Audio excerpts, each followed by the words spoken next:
तुम चलो तो हिंदुस्तान चले। ये गीत जब हम सुनते थे तो बड़ा मजा आता था, मतलब बहुत अच्छा लगता था।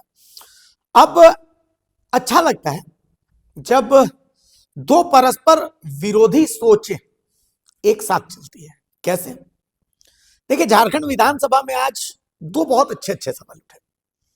मांडू विधायक तिवारी महतो ने सवाल उठाया कि भाई आप फंड नहीं दे रहे हैं, हमको गांव में सड़क बनानी, हम कैसे बनाएंगे। और तिवारी महतो का सवाल बहुत बढ़िया था। उन्होंने छात्रवृत्ति से रिलेटेड भी सवाल उठाया, अच्छा लगा। आप मजाक उड़ा सकते हैं कि तिवारी महतो पढ़े हुए नहीं है, ये है वो है, सब प्रेजेंस ऑफ मतलब बॉडी का लैंग्वेज है, वो अलग बात है, लेकिन ये बंदा मतलब मेहनत कर रहा है। और दूसरा बड़ा खूबसूरत सवाल जयराम महतो ने उठाया। जयराम महतो ने उठाया, दिखाया कि भाई रात में 12 बजे हम झकझक करके आते हैं, रात भर में सवाल सोचते हैं कि भाई क्या सवाल होना चाहिए, और अधिकारी जवाब नहीं देंगे। हमारे पैसों से वो अपनी तनख्वाह ले रहे हैं और वो सवाल का जवाब नहीं देंगे, ये तो मजाक है। उन्होंने स्पीकर से निवेदन किया कि भाई ऐसे अधिकारियों पर तो आप एक्शन लीजिए। और साथ ही साथ जयराम महतो ने सवाल उठाया कि भाई जो आपका पैसा है 42% भी 8 महीने में आप खर्च नहीं कर पाए अपने बजट का, और अनुपूरक बजट ले आए। तो जब आप पैसा ही खर्च नहीं कर पा रहे हैं तो इस अनुपूरक बजट का फायदा क्या है?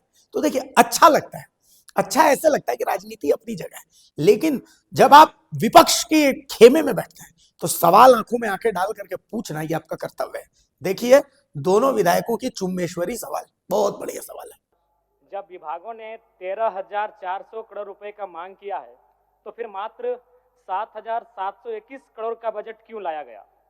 सबसे बड़ी बात, 8 महीना बीत जाने के बाद भी मात्र 42% राशि खर्च हो पाया है, तो फिर अनुपूरक बजट की आवश्यकता ही क्यों?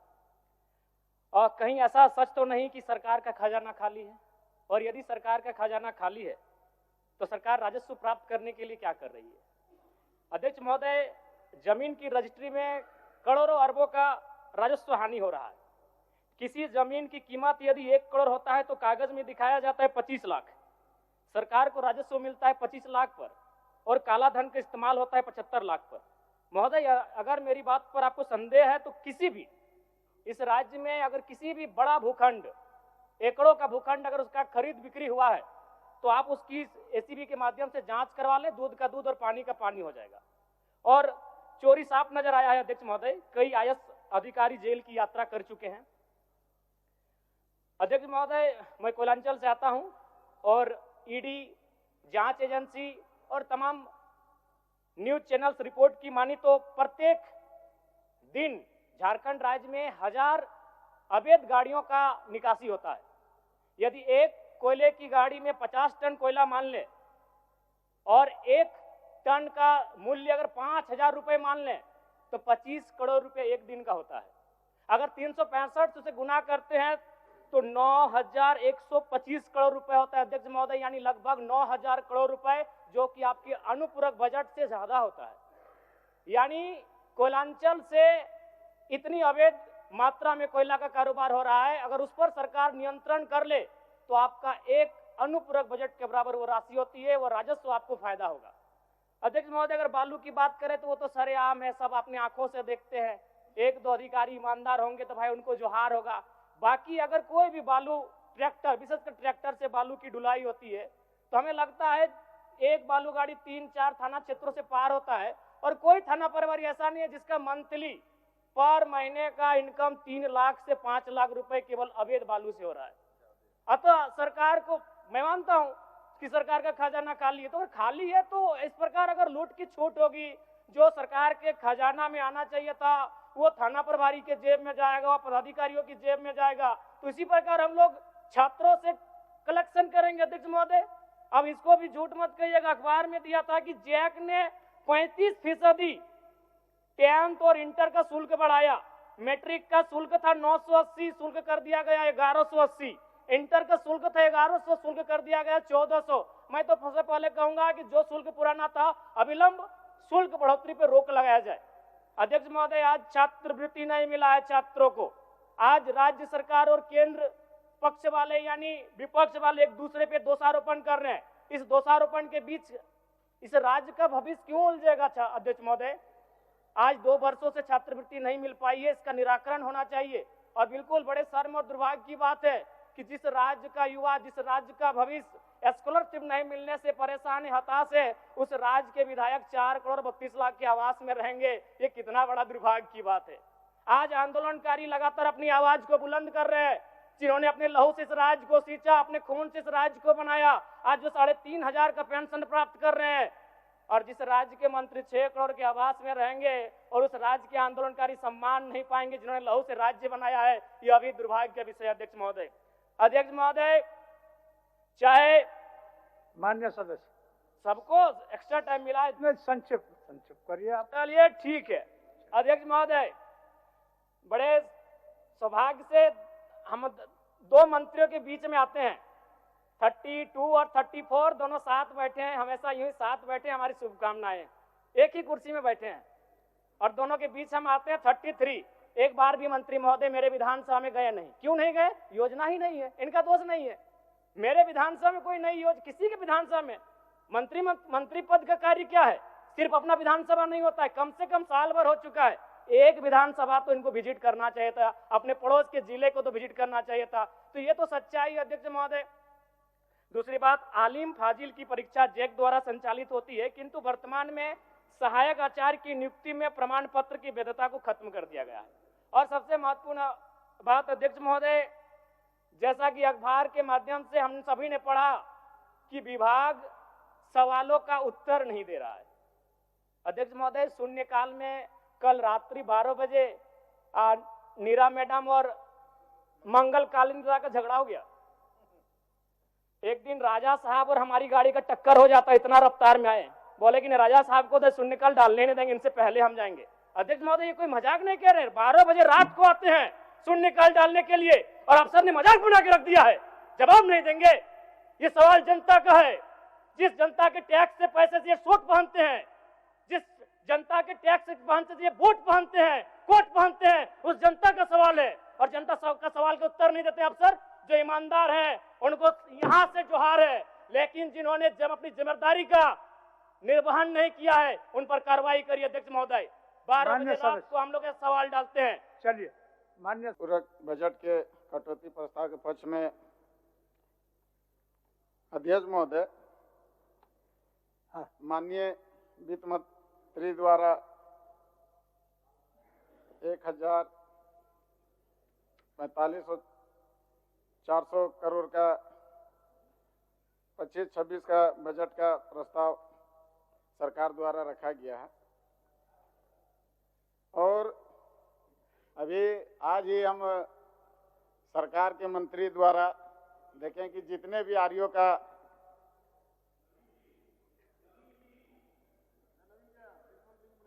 बोलिए बोलिए निर्मल जी बोलिए। नया थोड़ा सा, लेकिन हमको लगता है कि आप लोग इतना लड़ाई झगड़ा में टाइम पार कर दिए कि हमको लगता है कि जो प्रस्ताव सरकार के पक्ष के लोग को रखना चाहिए कि कहाँ से काम हो रहा है कहाँ से नहीं। तो हमको लगता है कि शहरों शहरी में दोनों के तरफ से तो हम अपना जहाँ तक हम लोग भी माननीय चंद्र प्रकाश चौधरी और सुदेश महतो जी के साथ थोड़ा थोड़ा घूमे कभी कभी, तो थोड़ा थोड़ा सीखे हैं। और आरओ के मंत्री कह के 2 जगह मेरा घर पड़ता है, बड़का गांव और मांडू में भी, और दोनों जगह का रोड बहुत मुश्किल से निकाले थे। 9 महीना 8 महीना में एक जगह का 9 करोड़ का कुछ काम था और हम अध्यक्ष महोदय से भी जाके मिले थे कि रोड का क्या होगा, तो देखें कि अब 2 दिन में रोड का टेंडर कैंसिल हो गया, फाइनल भी नहीं हुआ। और अपना गांव का जहां से हम चुनाव जीते हैं, जो गांव में हम रहते हैं, वहां के रोड के लेके हम लोग कई बार आरओ जो जिला में बैठक होता है वहां पे डीसी से लेकर जितना विभाग के लोग रहते थे उन लोग को बोले कब रोड हम लोग का बनेगा। और जब मुख्यमंत्री जी का रोड जब बन रहा था तो सभी लोग बोल रहा था कि अपना अपना विधायक अपना अपना गांव में कम से कम बनना चाहिए, लेकिन अपना अपना गांव का भी रोड नहीं बना पा रहे। तो हम लोग को लगता है बजट जो पेश कर रहे हैं वित्त मंत्री जी या मंत्री जी लोग कैसे बजट पेश कर रहे हैं कि गांव का रोड भी नहीं बना पा रहे हैं, तो हमको लगता है कि सदन जो चल रहा है पहले वैसे वैसे चिन्हित गांव के जो वर्षों से, और अभी हम प्रश्न में भी सवाल किए थे सरकार से आपका 24 किलोमीटर का रोड एक नया मोड़ कुज्जू होते हुए 2 जिला पड़ता है, उसको 1985 में रोड बना है। उसके बाद रोड नहीं बना है। उस रोड का सरकार 200 करोड़ सीसीएल पैसा देने के लिए तैयार है। 24 करोड़ रुपया पुल के लिए दामोदर नदी में 24 करोड़ रुपया अलग से देने के लिए तैयार है। आरसीडी के लोग के पास हम गए हैं, आरसीडी के लोग पैसा लेने के लिए बनाने के लिए तैयार नहीं है। उसके बाद भी पथ निर्माण के और कई जो हम लोग बिशुनगढ़ बगोदर रोड जोड़ते हैं बनासों से, वहां पे भी 24 किलोमीटर का रोड है। हमको लगता है कि बरसों से नहीं बना है। उस रोड को ऐसा रोड को प्रस्ताव में लाना चाहिए। और अभी बोल रहे थे कि 10,000 हम लोग अभी शिक्षा नौकरी दिए हैं। अभी यहाँ पे 2,000 झारखंड व्यवसाय परीक्षण शिक्षा संघ के लोग धरना में बैठे हुए हैं। और सुनील कुमार श्रीवास्तव जी मुख्यमंत्री के सचिव जो ऑर्डर भी दिया कि लोग का पेमेंट होना चाहिए, लेकिन देख रहे हैं कि आपका 2017-18 से लिखित रूप से है आपका उन लोग का पेमेंट। एक तरह से बोलते हैं कि रोजगार दिए हैं और सरकार केंद्र का सरकार का पैसा भी आ चुका है, लेकिन पेमेंट वो लोग ने अभी भी धरना में बैठे हुए प्रभात तारा ग्राउंड में। सर 2 मिनट, हम लोग नया है और हम लोग से ज्यादा दूसरा कोई भी समय से ज्यादा 2 मिनट 1 मिनट और समय लेंगे, ज्यादा नहीं। और सरकार को काम पे ज्यादा, अगर बजट प्रस्ताव आता है तो काम पे ज्यादा, कितना पुल बनना, पहले 30 किलोमीटर रोड मिलता था हर विधायक को, 1 किलोमीटर भी रोड नहीं मिल रहा। पुल का अनुशंसा 20 करोड़ का होता था, 1 रुपया अभी तक नहीं मिला है। उसके बाद छात्रवृत्ति में बच्चा लोग रोड में है। आज ही हजारीबाग में आंसू के द्वारा हजार लोग रोड में आपका डीसी कार्यालय घेरने का काम किया है। विकलांगों का पेंशन बाकी है। आपका जो विधायक मद का जो सभी को 5-5 लाख करोड़ रुपया मिलता है, उसको भी पैसा खर्च करने में हम लोग वहाँ पे रामगढ़ जिला में 3 विधायक है, ममता देवी जी हैं, मैं रोशन जी हैं। वहाँ के मतलब खर्चा करने के लिए भी अफसर लोग अपना मनमानी कर रहा है। उसके बाद भी आप लोग सीसीएल में अभी कल ही एक और आधा सेकेंड माननीय कैबिनेट मंत्री लोग कैबिनेट में पास किए कि गैर मौजूदा जमीन का राजस्व आपका एनटीपीसी और अंडानी को देने का आप लोग काम किए हैं, जबकि वो जमीन आप सरकार का राजस्व बढ़े उससे हम लोग को कोई अच्छा है।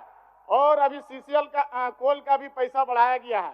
कोल अभी जितना स्टॉक है कोल का बिक्री नहीं हो रहा है। कोल हम रोज खदान जाते हैं, रोज सुबह हम खदान जाते हैं। अगर क्षेत्र में रहते हैं तो मजदूर के बीच में रोज हम खदान जाते हैं। कोयला बिक्री नहीं हो रहा और कोयला के दाम पे बढ़ते जा रहे हैं। इसलिए सरकार से है कि बजट ऐसा तैयार करे कि क्षेत्र में काम लोगों को हो सके, हम लोग घूम सके। 4-5